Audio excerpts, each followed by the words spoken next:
Hello, everybody, and welcome back to the Las Vegas Raiders Insider Podcast. I'm your host, Hondo Carpenter, your Las Vegas Raiders beat writer on Sports Illustrated, joined now by terrific journalists and a highly successful attorney from the Buckhead, Atlanta area of Georgia, the great John Shop, who joins us each and every week to talk Raiders and go around the NFL, get some perspectives from a lot of different angles. Johnny, let's get right to it. You can't deny it. The elephant in the room is the Raiders. And they are 1-2. They lose at Allegiant Southwest, known as SoFi, when they had the overwhelming home crowd. Should not have lost, period. They gave that game away. Then they go to Baltimore and get a win they shouldn't have gotten, which was a tremendous performance. Then they come home and absolutely lay an egg last week against the Carolina Panthers. They turned Andy Dalton into the 2007 Tom Brady. They made the defense look like the 95 Bears. It was just an absolute pathetic display. The Raiders have offensive weapons everywhere. I'm not pretending they have the best offensive line in the league, but it's not terrible. The offenses looked horrible under Luke Getsy outside of a quarter and a half. I'm curious, John, the Raiders, in a quest for respect, you have to win it. And they're not. I loved AP calling out people making business decisions, didn't call his team out, called individuals out. You're looking at the team macroly. I'm looking at it microly. What's your thoughts on the state of the Raiders? The way you described the first three games is the way that it looked like from the outside in.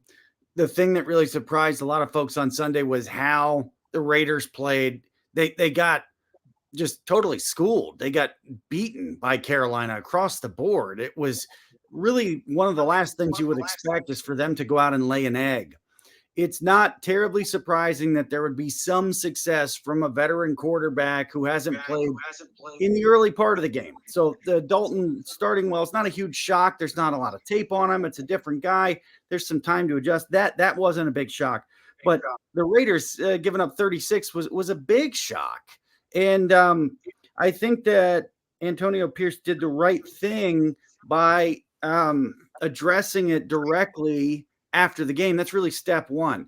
Now what's going to happen? Let me tell you what I took away from his discussion about business decisions. I think what he was essentially saying there was that, depending on how this goes, some of you guys may be leaving here sooner than later because Antonio Pierce is going to be back in 2025. I don't think there's any question about that.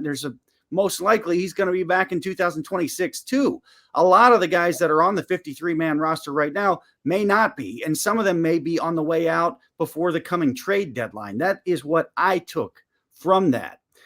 This was a difficult and really disappointing experience, I'm sure, for a lot of the folks that came out to Allegiant. Very excited because the record was not bad, even though, as you mentioned, won one that you would have thought gone the other way, lost one you would have thought gone the other way. Now we got a chance to feast on a franchise that's not good, a team that's not good. They just had to bench their top overall draft pick because they played them too soon. And they get just beaten badly. Really big surprise. Now, some of the fallout from it since has also been a surprise. I don't think the players are doing the right thing who've decided to chirp in public or chirp on social media that, hey, it wasn't me, stop putting up this play and that play. There's no win there. Obviously, every play counts. The coaches, the people in the Raiders organization, they're reviewing it. They review the 22 that shows all 22 camera, players on the camera. I think that's probably where you see guys maybe not doing what you want to do. There's no upside in doing that, regardless of how right you are as a player or how wrong you are as a player. For some reason, Terrell Owens comes to mind when I think of how wrong somebody can be when they're chirping. I don't know if that's the right idea for the Raiders. They need to circle wagons. They need to circle them quick. And there are going to be a lot more eyes on them because, as you said, the respect has got to be earned. It's got to be earned by wins. Right now, it doesn't look like a complete team. And if they have another stumble offensively badly, there'll be some questions asked for sure. Yeah, to me, I just think it's very clear this off. I mean, listen, we're going to give the defense a mulligan for last week because of how well they've played and carried this offense for so long. Not making any excuses. It wasn't good. But you're allowed to have a bad game in this league. And quite frankly, the Raiders offense has now had three. And it's unacceptable when you look at the talent. I mean, they have the free agent quarterback that they wanted. Mm-hmm. They wanted him. And you've got Zamir White, who last year when AP took over was one of the leading rushers in the NFL that now can't, under a new scheme, can't get anything going. You've got Devontae Adams, Trey Tucker, Jacoby Myers. I mean, there's tons of talent at the wide receiver. Brock Bowers, Michael Mayer. I mean, it just goes on, and it is literally a wealth of talent on that offensive line. And for them to not be able to score points, for them to consistently, if it's 3rd and 5, they're throwing 3 yards. There's no attack. There's no sense of we're going to go take what we need. It's just sitting back and getting your face punched. Well, when does the offense punch back? It's got to start. That's the thing. It's got to start. One of the features of the Pierce era last year was how quickly they made a very clear effort to get the ball into the playmakers' hands. You remember Devontae Adams' numbers going way up. This is what people are looking for because, of course, everyone has seen the flash in the beginning of Brock Bowers. Everyone across the NFL is like, okay, I see what's going on there. Now, what do the Raiders do? What do they do to feature Bowers? What do they do to get the ball into the hands of playmakers? What do they do to put their players in a position to succeed? What we mean by that is, are you dictating the offense? Are you dictating what we're going to do here? Or are I identifying as the quarterback, there's the spot that this play should go because this guy's double covered. This look doesn't look right. How do I get it to them? There's probably a combination of organization, play calling, and execution. Those things have to take a step forward. I understand that message from Antonio Pierce. He knows that offense, defense, special teams. It's not like he's not paying any attention to it as he talked about. So let's see what they do. I'm looking for them to get the ball where it needs to go and really to try to identify and take what the Browns defense is going to give them. And by the way, that's not going to be that simple. This is a better team, obviously, than what we saw last week with Carolina. John, I'll tell you what, the thing that keeps coming back to me is if you want respect, you go get it. You go earn it. You just go do your job. And the offense isn't doing it. Again, do you think I'm being too critical? There's too much talent on this offense. And when you look at how it's performing, this clearly puts Luke Getsy right squarely under the microscope as the offensive coordinator. I understand what you're saying. I probably a little more cautious on the talent level just because of the statistics. That they are what they are. What I mean by cautious is I kind of want to get to past game 5 or to game 6 to really evaluate kind of what's going on. It's not just because it's more than a third of the season, but I feel like that's probably enough time, whether we're talking Browns, Raiders, Giants, etc.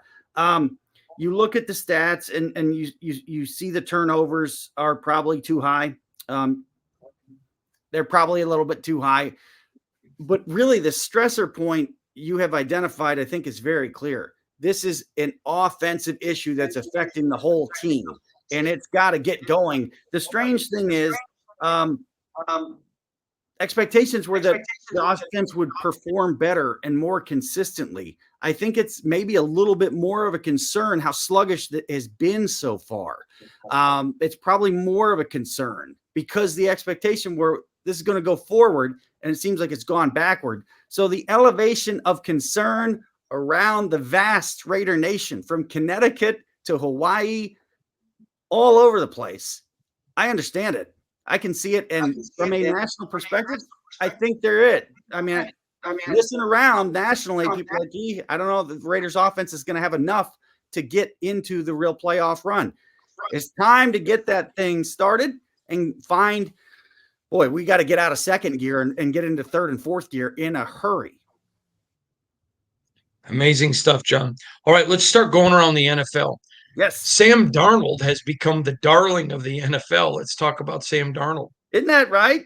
So Sam Darnold, a lot of folks out there know him well. Accurate quarterback at Southern Cal. Did he leave too early? A lot of us think so. But what's funny is Bill Belichick says, hey, you know what? Everybody likes Sam Darnold. Minnesota, Carolina, everybody liked him except the Jets. I love this for a couple of reasons. One, it's nice to see a guy who's gotten knocked down find a way to be a professional and rebuild his career and have some success. That's fantastic. Doesn't always happen. Number two, it highlights to me a couple of things. I think reading between and listening between the Belichick lines, here's what I take away from it. He doesn't like the owner of the Jets either. He thinks the owner of the Jets screws up the Jets. That's what I take away from him taking a specific dig with a fork at the Jets, saying, you know, everybody else seemed to like him except the Jets. It is a dysfunctional operation there in New York. I like it. Those who are old enough remember Bill Belichick was to be the next coach of the Jets after Bill Parcells retired, and he fought and clawed and got his way out of there to New England. It's kind of funny that whatever that issue is there, it ain't over. And I appreciate Belichick, as we all do, pointing out that not only is this Sam Darnold story great, it's the darling of September, Sam Darnold, but also, by the way, look who whiffed. Look who screwed him up. He's pointing the finger at the Jets. I believe he's pointing the finger at the owner. Let's talk about Mike Tomlin. Yes. Again, underrated coach, way under the radar. This is a guy that just consistently performs at a high level. He kind of saw the Justin Fields, Russell Wilson thing for what it was. Why is it that Mike Tomlin doesn't get the respect that he should? I think he's been around too long. I think he's been around too long, for one, to get the respect that he should. And he's definitely has always stood out as a guy that's going to be underappreciated while he's doing the job. When you don't have a huge valley, sometimes the peaks aren't as appreciated as much. Neil Young talks about, you got to have the bad to appreciate the good to appreciate the bad, because 500 songs, Neil Young's got some, untouchable magic, and there's also some oddball clunkers in there. Mike Tomlin's never really had a clunker. This year, I think he knew what he was doing all along. Way, way back when, those glory days of Russell Wilson and the Broncos, we talked about that issue on this show. You talked about the fact that Wilson would probably be signed for a league minimum, and I think maybe even said in Pittsburgh. Now, fast forward.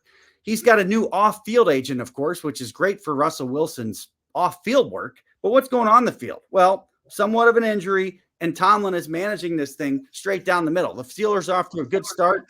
Fields is getting his feet underneath him. He's like, hey, I don't need to say anything. We don't need to have some announcement about starting quarterback. I'm going to kind of hold that in to where it needs to be held. And if Russell Wilson can play again, we'll see how it goes. Let's fast forward and try to figure it out. Are they looking at Miami about making a move or asking a move for Russell Wilson? Well, Wilson would have to be healthy, and Miami would have to essentially go through the old roster of quarterbacks that they have. It sounds like this week they may go ahead and do that. If nothing else, they get an idea of what they have. They also know what's out there. They also, Sam Hartman or other guys that are out there, not in the league, et cetera. They know what's out there. Are they maybe going to make a move for Wilson? Tomlin's got a lot going on here. His team is going forward. What I see is it looks like they're inching forward to being Justin Fields the whole way. And if so, it will again be a very nice job of subtly managing what could have been a little bit of an ugly situation with Wilson there. The reason I say that is I don't have any issue with Russell Wilson, but there was an ugly situation in Seattle and an ugly situation in Denver. So there's a little bit of a track record there. This is a big story. The Steelers rising back up. Their popularity will rise with them again if they win. In my lifetime, to be honest with you, they were America's team for a good section there in the 2000s. Don't listen to the Steelers. The Cowboys, rather. They were as popular as anybody out there, including the Cowboys. At least that's what I saw, when in the middle of those 2 Super Bowls that Tomlin was a part of and led. Well, How about Jayden Daniels? I mean, that guy has just come out looking like a stud, hasn't he? We know Jayden Daniels back from when he was extremely skinny, of course, starting his college career. He's still got some weight to gain. But what happened the other night, I don't know anybody that saw it coming other than maybe old Brian Kelly, I think, who told the Commanders, hey, this guy is ready to play. Here's why I think he's ready to play at the NFL level. What I see in Jayden Daniels is what everybody sees. This is a guy that's gone from, I don't know if he's, I don't know. And all of a sudden, like, okay, now we know he's at least ready to play at the NFL level. Most successful rookie game of all, that's great and fine. That's not going to happen every week. We all know that. He appears to be ready and competent and capable. And if you listen to the folks around the Commanders organization, and we may have talked about on this show, they were very excited about him, about how he carried himself, about his demeanor, about his understanding of the game from the beginning, which tells me, again, this is maybe a guy that was prepared to play in the NFL, maybe a guy that benefited by playing at multiple colleges. What I want to see from here is run, okay, but do not get hit. I don't care if you slide in excess, run out of bounds. What we see too often are guys that are out of the pocket. How do they start running? They think they're in college or high school, or they don't realize the speed, the closing speed, and they get whacked. That cannot happen. If that does not happen, if Daniels gets out of this year healthy, tremendous. That's the only thing I'm watching is they got to keep on telling him, slide to excess, get out, get out, get out, get out. If he does, the trajectory of Jayden Daniels, I think, is a long-term, really positive one. I don't think we're going to see some big, giant flash like we did with Stroud.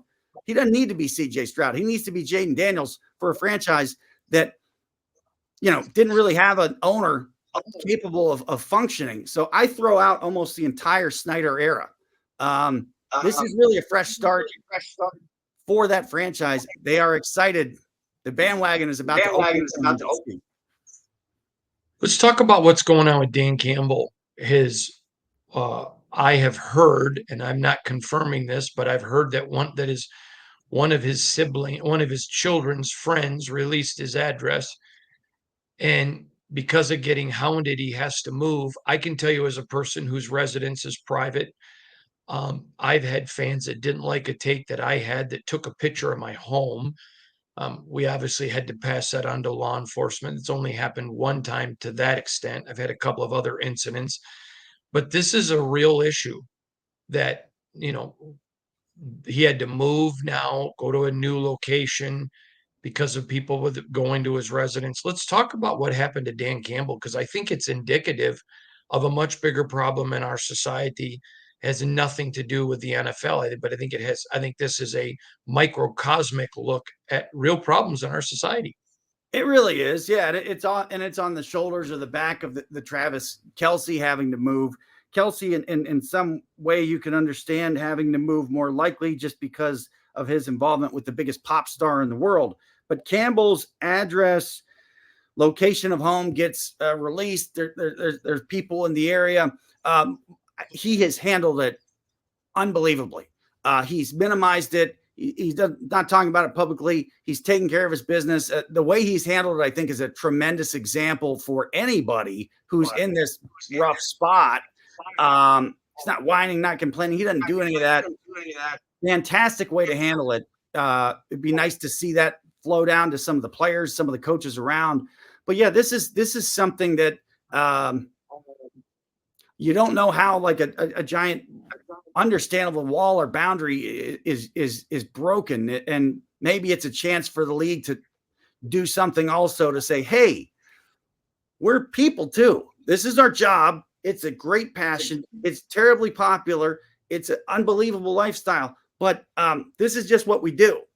It doesn't mean you have any idea, right, or should try to show up at somebody's home. This is not a guy living in the city riding on the train, where you're like, oh, that's the stop for whatever player. This is intrusive, really, really intrusive. Campbell handles it very impressively, which is supporting the idea that he is on the path to being a phenomenal professional football coach. When you see somebody handle this type of thing, you look at it and you say, wow, how many of us would have handled it that well and not even brought it up, didn't want any attention on it. Hopefully it'll be a lesson. And the NFL security, it's not a small operation. They've got more work to do.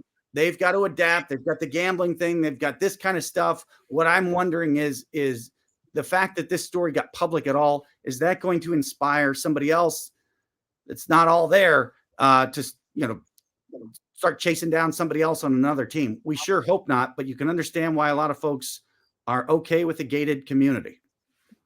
All right, let's talk about the fine line between the college and pro football game, because it's not there anymore. No. I talked last year at the combine.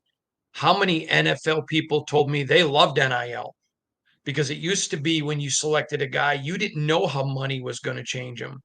Now you do because of NIL. You get an idea because of NIL. So I think they're destroying college football. I think they're making pro football better. I'd love your perspective, John. Do you think I'm wrong? It might be a little too soon to tell, but yet college football is gone. I call it college pro football, and here's why. Because it's going to take a little time to find out how many people jump on the train. It's not college football anymore because there's a lot of guys getting paid. It's not semi-pro football because at this time, almost everybody is in class. We don't know how many classes you've got to take at Tennessee versus Washington, et cetera, but there's still a college element to it. So it's really college pro football. It's not semi-pro football. That's really not what it is, but it's definitely not college football. And now you're starting to see it. You're starting to see it accelerate with Tennessee talking about you got to pay a premium for your tickets for the talent fund. This is bad. It's a separate issue, but it's really bad. The bigger issue to me is this is college pro football. Regardless of what your broadcast partners are throwing up on the screen, it's not what it was. The ripple effect of that is not certain yet. We're seeing initial ripple, like you talked about. Hey, we know what this guy's like handling money because he's got some now. This first year, what's going to happen when we've got guys that are in their 4 years, had played for 3 schools? Well, there's going to be a track record. This guy, got in trouble with money, got in trouble with the law, etc. It probably only helps the NFL. It really seems like more than 75% of the help is going to be on the NFL. It's going to be a little bit to the players. I don't see any benefit at all to college football. I do see benefit to something we both like, and I'm looking forward to it continuing to progress, and that is the Spring Pro League. We are going to see more names and faces that we know in that Spring Pro League. I think they benefit too from the age of college pro football. John, I want to go on a little bit of a different angle. Shannon and I were out the other night, and we were visiting with an NFL scout who's a very good friend of ours. And he was telling us, I'm not going to give the name, of a particular player in this next draft that a lot of people are talking about. And he goes, I think there's a ton of warning signs with him that you may not have seen. He goes, you may have seen it before NIL, but he goes, I think it's evident now.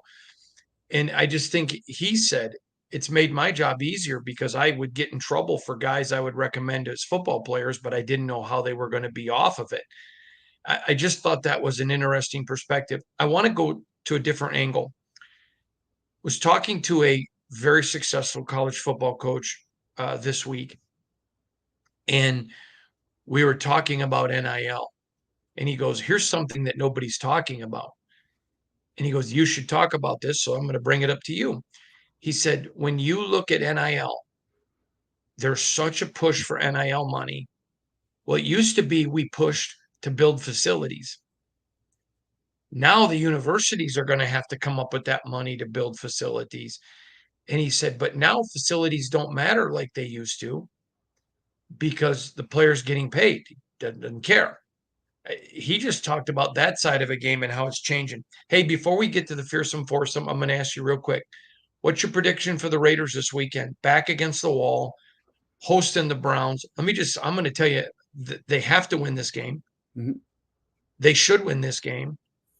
And I'm going to believe they're going to because I believe in Antonio Pierce. I think the Raiders somehow, some way, I think it's brutally ugly, extremely low scoring, but the Raiders get the win. That's what I think. What's your pick?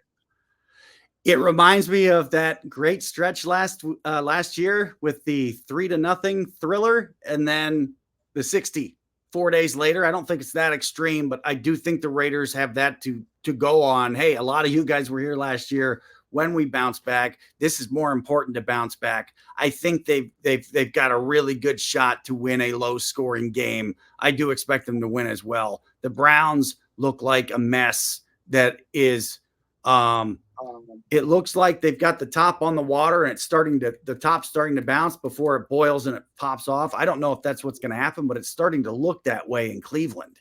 I like the Raiders this week.